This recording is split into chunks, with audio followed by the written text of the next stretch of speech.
My daughter-in-law. My whole family will be here for Christmas. It's only 25 people. I smiled. Perfect. I'm going on vacation. I'm not your employee. She turned pale. But the real surprise.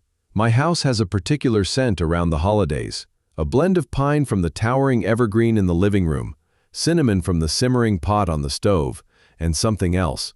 Something I could only describe as the smell of memories. It was the house my late husband David and I had filled with laughter and life for over 40 years. It's a big, beautiful home in a quiet Denver suburb, with sprawling oak floors that creak in a familiar rhythm and a kitchen that was always the heart of our world. After David passed 6 years ago, those sounds and smells became my companions, bittersweet reminders of what was. And for the past 6 years, I'd made it my mission to keep the heart of our family beating within these walls, single-handedly hosting every Thanksgiving, every Christmas, every Easter. I thought I was doing it for my son, Mark, and for my grandkids, Liam and Chloe. I thought I was preserving tradition, but lately, especially when my daughter-in-law Jessica was around, it felt less like tradition and more like an obligation, a job even. Jessica is a brand. That's the only way to describe her. In her late 30s, she's impossibly chic with a phone that seems permanently attached to her palm. She's not an influencer, not really, but she tries so hard to be. Her life is a carefully curated gallery of perfect moments, and my home, my cooking, my decorations, they were all just props for her next post. I remember last Thanksgiving vividly. I'd been up since 4:30 a.m., wrestling a 22-pound turkey into the oven. The kitchen was a controlled storm of bubbling pots and whirring mixers. By the time Mark and Jessica arrived with the kids, I was running on fumes, my apron dusted with flour and a smear of something sweet on my cheek. Jessica swept in, not with a "can I help," but with a critical eye. "Oh, Carol, the lighting in here is just a little harsh for photos," she'd said, pulling out her phone. She then spent 20 minutes arranging my perfectly browned pies on the antique sideboard, adjusting a sprig of holly here, a decorative gourd there. She took a dozen shots from different angles before turning to her kids. "Okay, Liam, Chloe, stand next to Grandma's pies and look grateful. #blessed. #family traditions." I saw the post later, a gorgeous photo of my food with the caption, "So much work, but so worth it to create these magical holiday memories for my babies. Feeling exhausted, but full of love. Heart." Not a single mention of who had actually done the work. I was the invisible caterer, the unpaid event planner. Mark saw the look on my face as I scrolled through her feed. He just gave a weak, apologetic shrug from across the room and mouthed, "Sorry." That was Mark's role in this little drama, the peacemaker. Whenever Jessica would push a boundary, whenever her entitlement became too much to bear, I'd later get a call from my son. "Mom, can't you just go along with it?" he'd plead. "It's just easier this way. You know how Jessica gets. Let's not make waves." For years, I didn't make waves. I swallowed my resentment because I loved my son, and I adored my grandchildren. I wanted them to have this house, these memories. But with every passing holiday, the tide of my patience was receding, leaving behind a barren shore of exhaustion and hurt. The joy was being systematically drained away, replaced by the weary expectation of being taken for granted.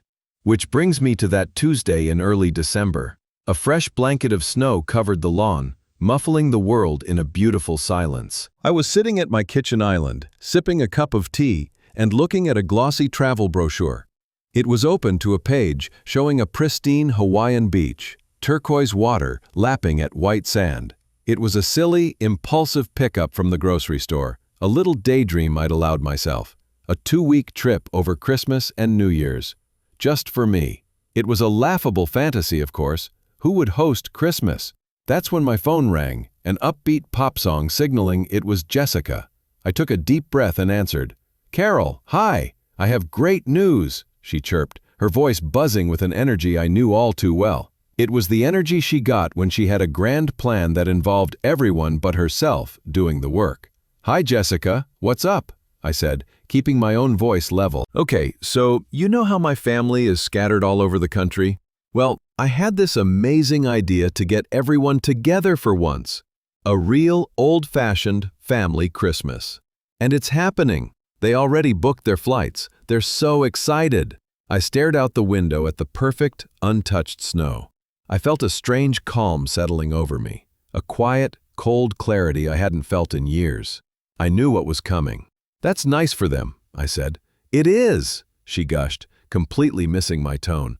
So, my parents, my 2 sisters and their husbands and kids, my aunt and uncle from Florida, and my 3 cousins from Portland, they're all flying in for Christmas week.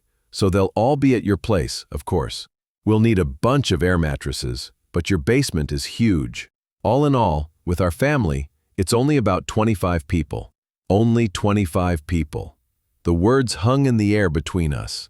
25 people to cook for, to clean up after. 25 towels to wash, dozens of meals to plan, shop for, and prepare. My beautiful, memory-filled home turned into a free-for-all hotel and restaurant for her entire extended family, most of whom I'd never even met. And she hadn't asked, she had announced it. In that moment, something inside me didn't just break. It clicked into place with a deafening silence. The years of thankless work, the thousands of dollars spent on groceries, the stolen credit on social media, my son's weak pleas to keep the peace, it all coalesced into a single hard diamond of resolve. My gaze drifted down to the counter, to the sun-drenched beach pictured in the travel brochure. It was no longer a fantasy, it was a plan. A slow smile spread across my face. It wasn't a warm smile. It was the smile of someone who had just been handed the keys to her own cage. Perfect, I said, my voice light and breezy, mimicking her own. That sounds just perfect. There was a slight pause on her end. She was probably preening, assuming my perfect was an affirmation of her brilliant plan. I knew you'd be excited. This is going to be the best Christmas ever. Oh, it will be, I agreed, tracing the outline of a palm tree with my finger. So, you know that Hawaiian vacation I've always talked about? I'm going. My flight leaves on the 20th. I just wanted to let you all know that I won't be here, so you'll have to make other arrangements. After all, I added, letting the smile fill my voice, I'm not your employee. Dead silence. The kind of absolute, profound silence that speaks volumes. I could almost hear the gears grinding to a halt in her head, the confident smirk sliding off her face.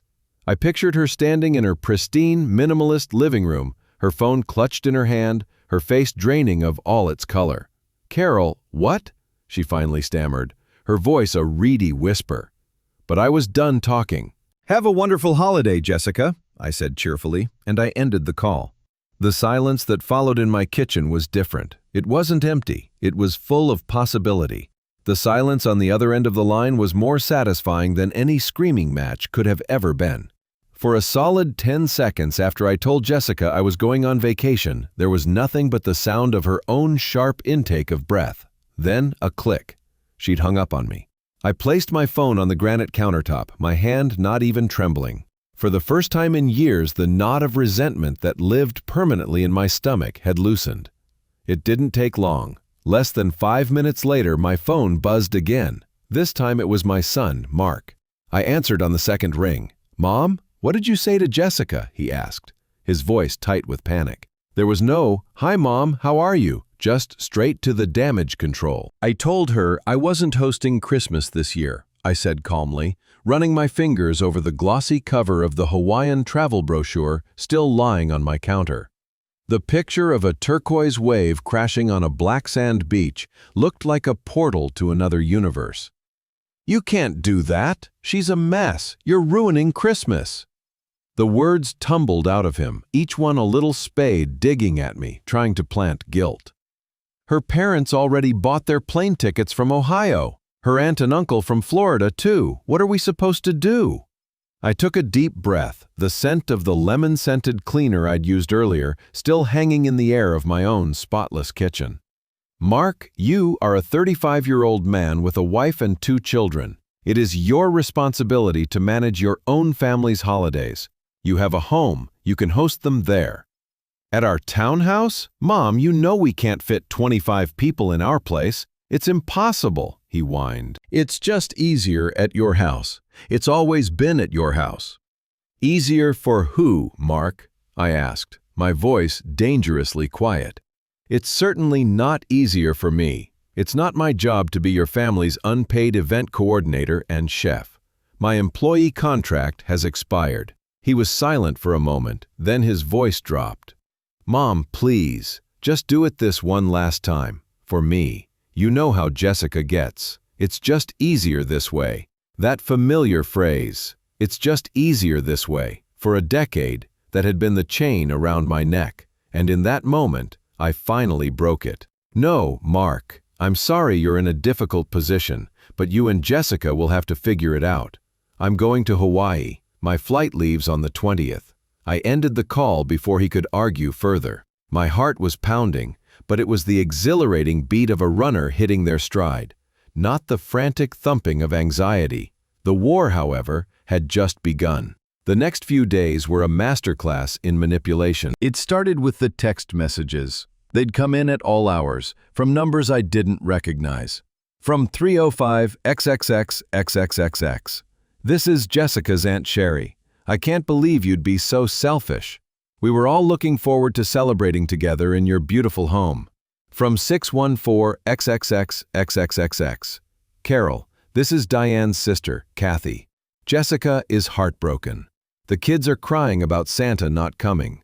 I hope you're happy.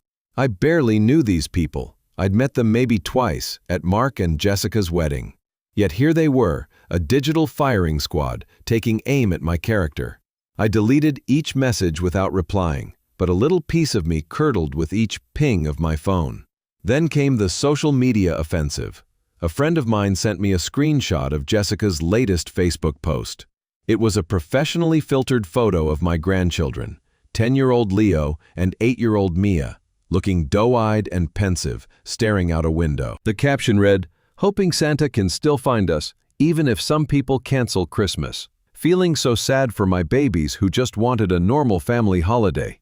Hashtag family first, hashtag heartbroken, hashtag making memories." Over 200 likes. Dozens of comments from her influencer friends and distant relatives poured in. Stay strong, mama. Don't let anyone ruin your kids' magic. Unbelievable how some people can be so cruel. They were talking about me. The woman who had hosted every birthday, every Easter, every Thanksgiving, and every Christmas for the last 10 years. The woman who baked their favorite cookies and bought them the exact toys they circled in catalogs. I was now some people. The cruelty of it was breathtaking. Instead of letting it break me, I let it fuel me. I marched upstairs to my bedroom and pulled my largest suitcase from the top of the closet. The satisfying thud it made when it hit the floor was the starting pistol for my new life. I began to pack. Flowy sundresses, a couple of swimsuits, my favorite sandals, a wide-brimmed sun hat. With each item I folded and placed inside, the chorus of accusations in my head grew quieter. The morning I planned to pack up some of David's old things, I realized I couldn't find my passport. I was sure it was in the top drawer of my dresser, but it wasn't there. My mind flashed to the old metal filing cabinet in David's office, a room I hadn't spent much time in since he passed. The air was still and smelled faintly of him, of old books, and that aftershave he always wore. I ran my hand over his big oak desk, a lump forming in my throat. This house, this life, it was ours. Now it was just mine to defend. I pulled open the bottom drawer of the filing cabinet, the one marked personal. My fingers slid past old tax returns and car titles, and then I saw it. A thick manila folder labeled in David's neat, blocky handwriting, Grandkids Trust. He had set up a small trust for Leo and Mia when they were born. I hadn't looked at it in years. My passport wouldn't be in there, but on a whim, I pulled the folder out. Maybe seeing his handwriting, his planning for their future, would give me strength. As I opened the flap, a stack of letters slid out, tucked right on top of the official trust documents. They weren't part of the trust, it was mail, a thick stack of mail addressed to Mr. and Mrs. Mark Peterson at their townhouse address. I stared at it, confused, then I remembered. A few months ago, their community mailbox had been broken into. and the post office had temporarily forwarded their mail to my address for security. I'd been collecting it for them, and one day, in a rush to clean up the kitchen counter, I must have stuffed the stack into the first open folder I saw, intending to give it to them. I'd completely forgotten about it. Normally, I would have set it aside without a second thought, but with Jessica's venomous post still fresh in my mind, and Mark's panicked, desperate voice echoing in my ears, a dark flicker of suspicion ignited in my gut. Their behavior wasn't just entitled, it was frantic, desperate. My eyes fell on the top envelope. It had a clear plastic window, and the words printed in stark, bold red letters behind it made my blood run cold. Pre-foreclosure notice. My breath caught in my chest. I carefully slid the letter out of its envelope. It was from a law firm, filled with legal jargon, but the message was brutally clear. They were 3 months behind on their mortgage payments. If they didn't pay the past due amount, a staggering figure over $8,000 within 30 days, the bank would begin formal proceedings to take their home. I felt dizzy. I sank into David's worn leather office chair, the stack of mail trembling in my hands. The next envelope was from a major credit card company. My hands were clammy as I tore it open. The statement was for Jessica. The balance due made me gasp out loud. $30,457.21. I scanned the itemized list of charges from the last month alone. A $1,200 purse from some designer I'd never heard of. Hundreds of dollars at trendy, high-end restaurants in downtown Denver.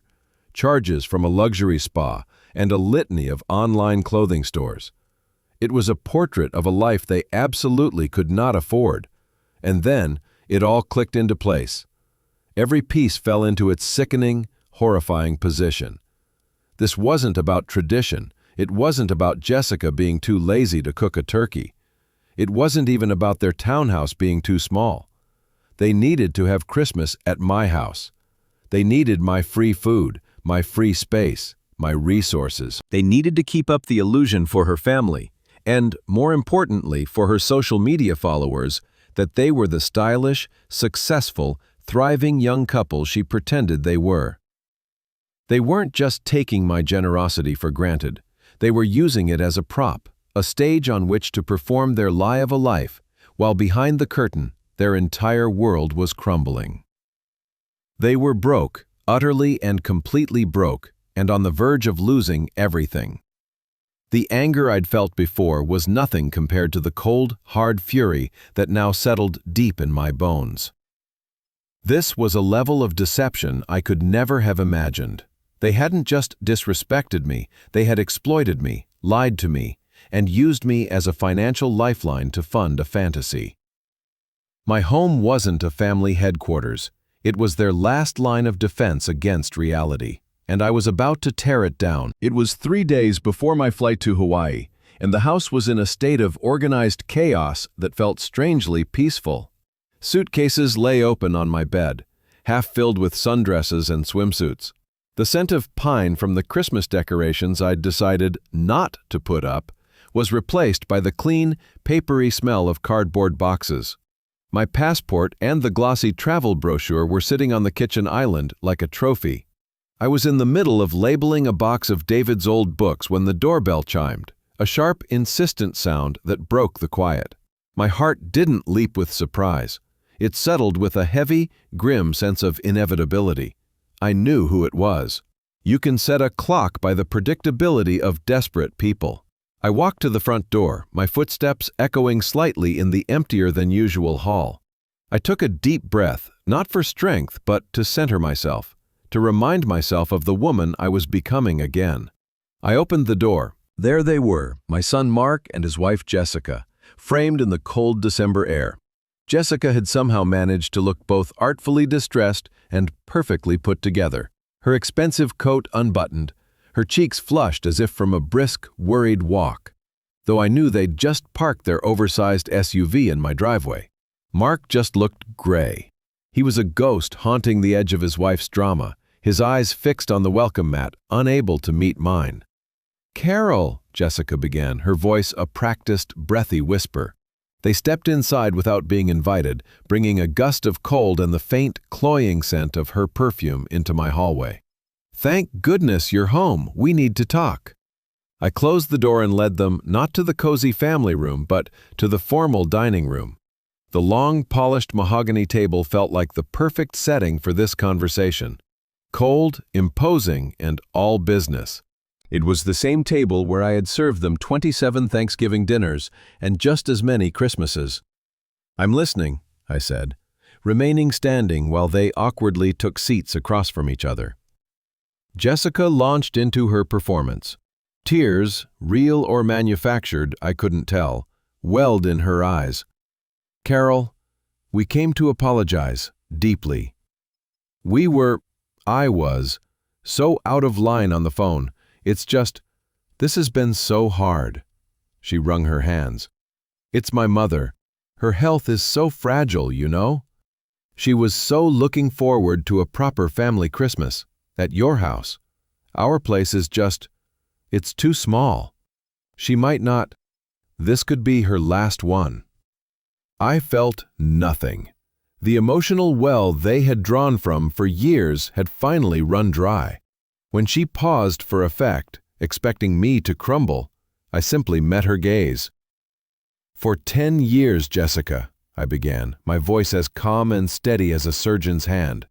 "For 10 years, I have hosted every single holiday. Thanksgiving, Christmas, Easter, 4th of July. I've planned the menus, spent weeks shopping for groceries, cooked for days, and cleaned up for days more. I've spent, by a conservative estimate, thousands and thousands of dollars every year to make it happen. And in those 10 years, I have never once received a genuine thank you. Not a real one. I have never had one of you offer to host. Not once have you offered to split the cost, or even do the dishes without being asked 3 times. I looked at Mark, who flinched as if I'd struck him. I've seen your social media, Jessica, the pictures of your perfect holiday table, the posts about your wonderful family traditions. You took the credit, you took the applause, and you left me with the dirty dishes and the expense. I let the words hang in the air. The silence in the room was heavy, thick with unspoken truths. Jessica's tearful face hardened slightly, the mask slipping. She fell back on her last resort, accusation. "I can't believe how selfish you're being," she whispered, her voice cracking with faux disbelief. "To throw it all away, to punish your own grandchildren, all for a vacation? How can you be so heartless?" That was it. That was the moment. The calm inside me solidified into something like steel. "Heartless?" I repeated softly. I walked over to my late husband's antique secretary desk against the wall. From a neat little stack of mail on top, I pulled out a single, terrifying-looking envelope. It was on stark, official letterhead from the institution that held the title to their upscale townhouse. "I think I know the real reason you're so desperate, Jessica." I walked back to the table and slid the letter across the polished wood. It stopped right in front of her.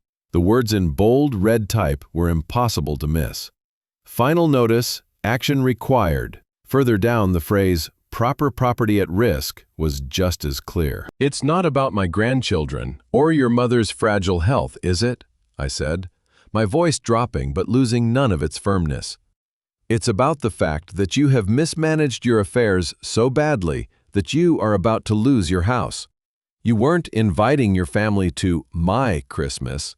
You were planning to move your holiday spectacle here because your own stage was being repossessed."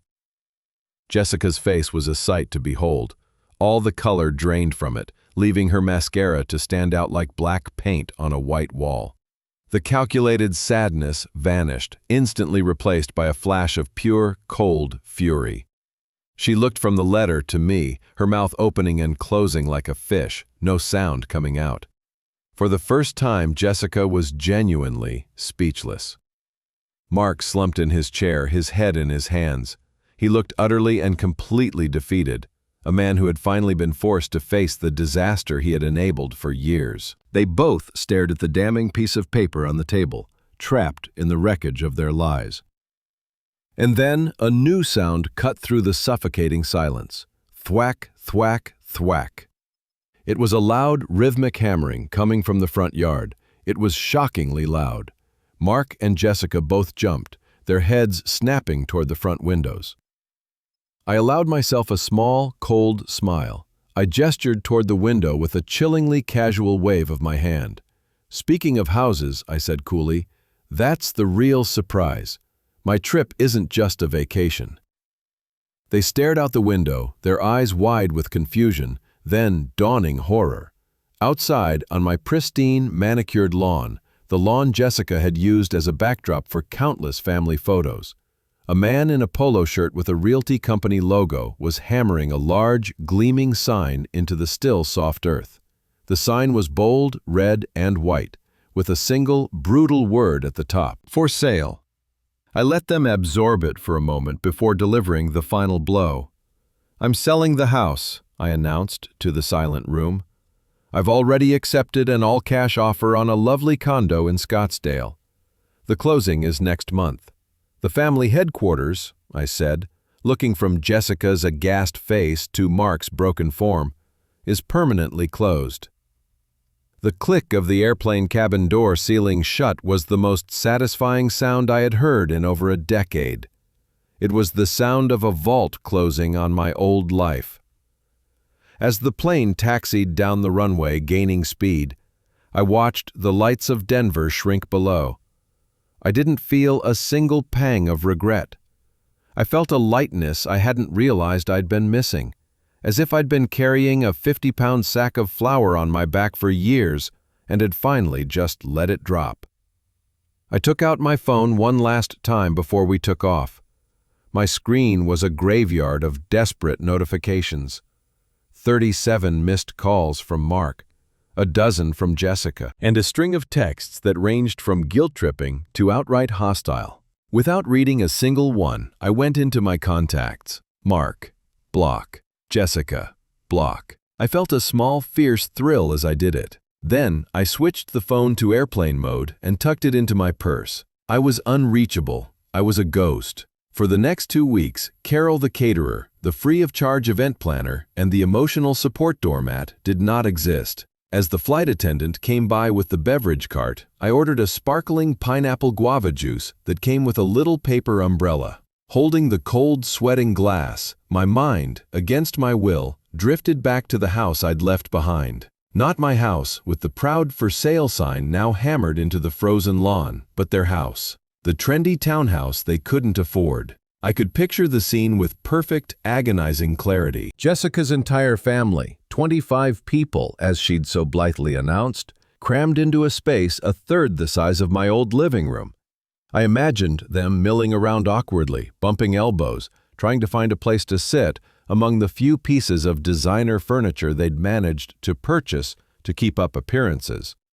There would be no magnificent 17-foot tree like the one I always had, no roaring fire in a grand stone fireplace, no sideboards groaning under the weight of a honey-glazed ham, a huge turkey, and a dozen side dishes. Instead, I pictured stacks of flimsy paper plates on their minimalist kitchen counter. Maybe a few store-bought pizzas, their grease seeping through the cardboard boxes. I could almost hear the stilted conversation, the air thick with unspoken questions.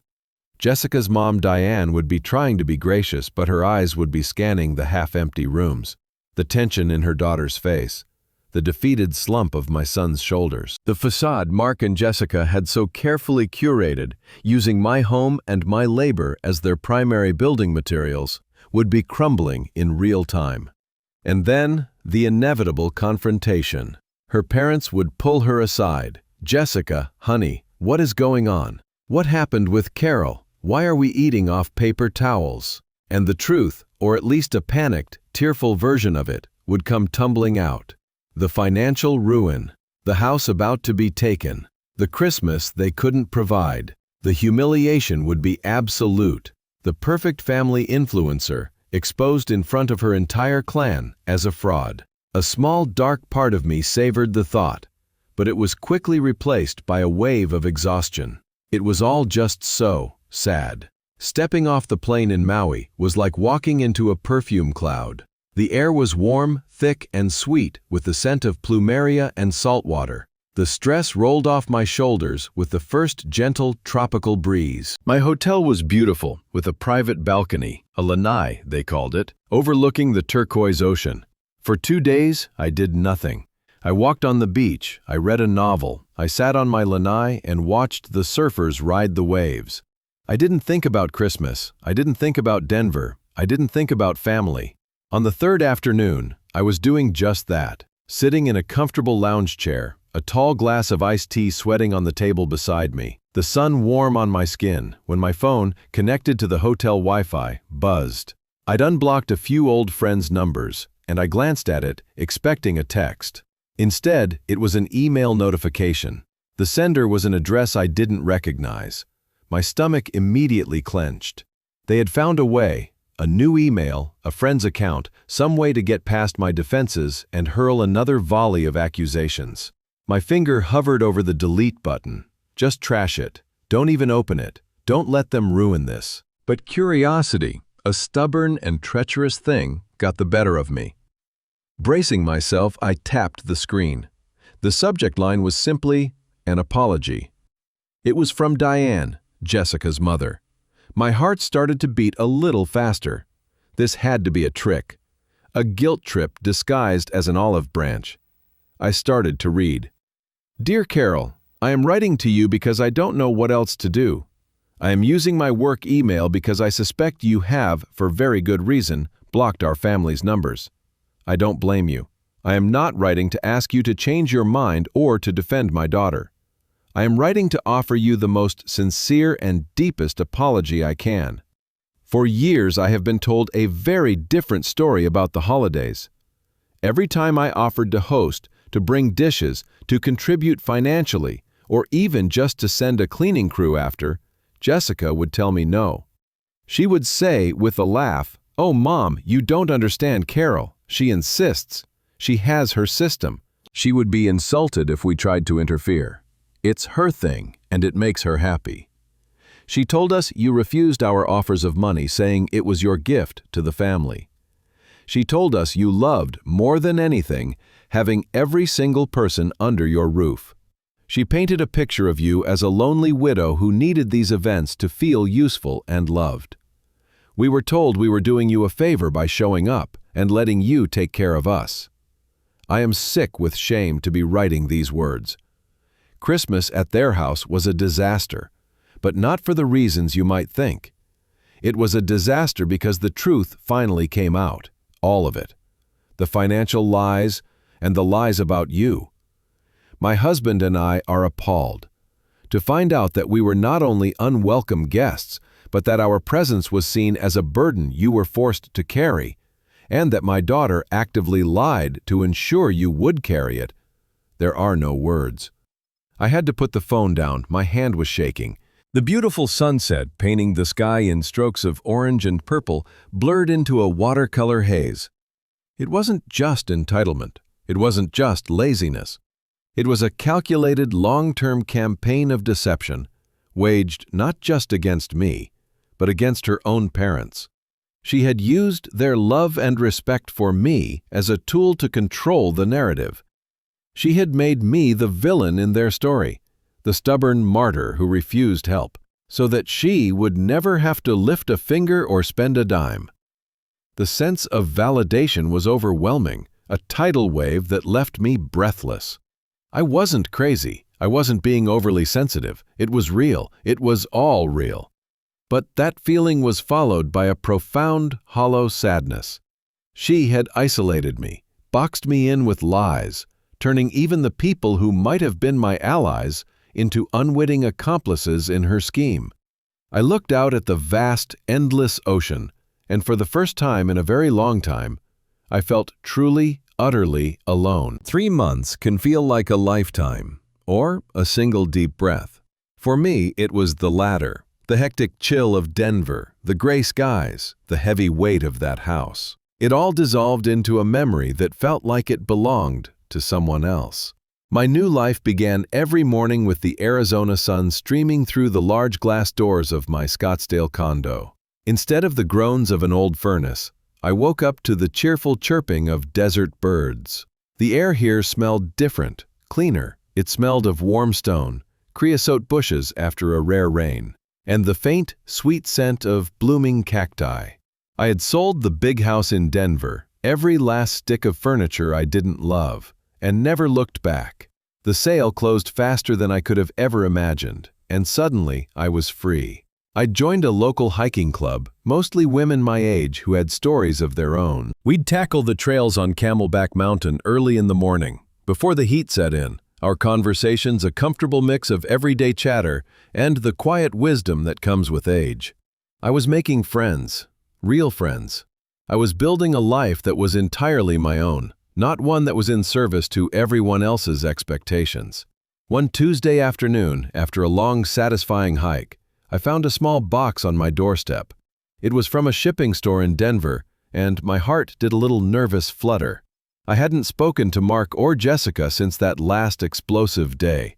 I'd blocked their numbers on my flight to Hawaii, and had only received that one surprising, soul-cleansing email from Jessica's mother, Diane. This felt different. With a slight tremor in my hands, I carried it inside and set it on the quartz countertop of my new, gleaming kitchen. I made myself a glass of iced tea, stalling. Finally, I took a knife and carefully slit the tape. Inside, nestled in bubble wrap, was a small silver frame. I lifted it out. It was a photo of me and David, taken on our 25th anniversary. We were on a trip to California, standing on a cliff overlooking the ocean, the wind whipping my hair across my face. David had his arm wrapped tightly around me, and we were both laughing, completely lost in the moment. It was my favorite picture of us. It used to sit on the mantel in the Denver house. Tucked behind the frame was a thick multi-page letter, folded neatly. The handwriting was Mark's. My breath hitched. For a long moment, I just stared at it, half of me wanting to throw it away unopened, the other half needing to know what it said. Curiosity and maybe a stubborn little flicker of a mother's hope won out. I unfolded the pages. "Mom," it began, "I don't know if you'll even read this, and I wouldn't blame you if you threw it straight in the trash. I know I don't deserve for you to hear me out. But for the last 3 months, these words have been stuck in my throat, and I have to at least try to say them. I am so sorry. Those words feel cheap, I know that, but they're the only ones I have. For years, I was a coward. I watched Jessica take your kindness and your hard work and twist it into an expectation. I watched you run yourself ragged, spending your own money and your time to give us these picture-perfect holidays. And I never once stood up and told my own wife, enough. It was just easier to keep the peace. It was easier to let you carry the entire burden than to face a fight with her. I let you down, not just as a son, but as a man. I used your love as a shield, so I wouldn't have to be a husband or a partner. That's the ugly truth of it. You finding out about our financial situation, it was humiliating. But it was also the wake-up call I desperately needed. We were living a lie, trying to project this image of success that was just a house of cards. And we were using you as the foundation. We were treating you and your home like our personal safety net, and we gave nothing back. Things are hard now, but they're honest. Jessica and I are in intensive counseling, both for our marriage and for our finances. We're learning how to communicate, how to budget, how to live within our means. I'm working a second job at night to start correcting the mountain of mistakes we made. It's exhausting, but for the first time, I feel like I'm actually building something real. Jessica is working too. The influencer thing is over. The facade is gone. I don't expect you to forgive me. I know I have to earn back your trust, and that might take years or it might never happen. But I wanted you to know that you didn't just go on a vacation, Mom. You gave me a brutal, necessary gift. You showed me what I had become, and I'll spend the rest of my life trying to be the man you and Dad raised me to be. I hope one day you'll let me show you that I've changed. Love, Mark. Tears were streaming down my face, dotting the pages. They weren't tears of sadness or anger, but of a painful, cathartic release. He got it. He finally, truly got it. I placed the framed photo of me and David on a small table by my patio door. It didn't belong in a box, it belonged in the sun. A week later, I was sitting on my patio in a comfortable lounge chair, the late afternoon sun warming my skin. The mountains in the distance were turning a beautiful shade of dusky purple. My phone rang, buzzing on the table beside me. The screen lit up, Mark. My whole body tensed. My thumb hovered over the red decline button. The old wounds ached. But then I looked at his letter, still sitting on my counter. I looked at the picture of David, his laughing eyes seeming to encourage me. I took a deep breath, the clean desert air filling my lungs. And I answered. "Hello?" I said, my voice steadier than I expected. "Hey, Mom," he said.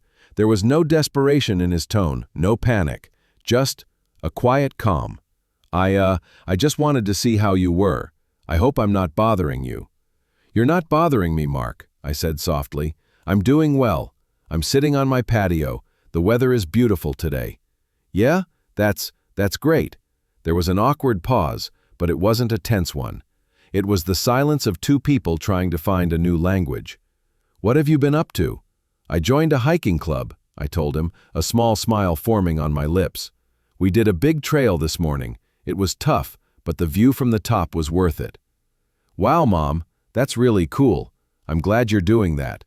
We talked for a few more minutes about simple things, the new landscaping at my condo complex.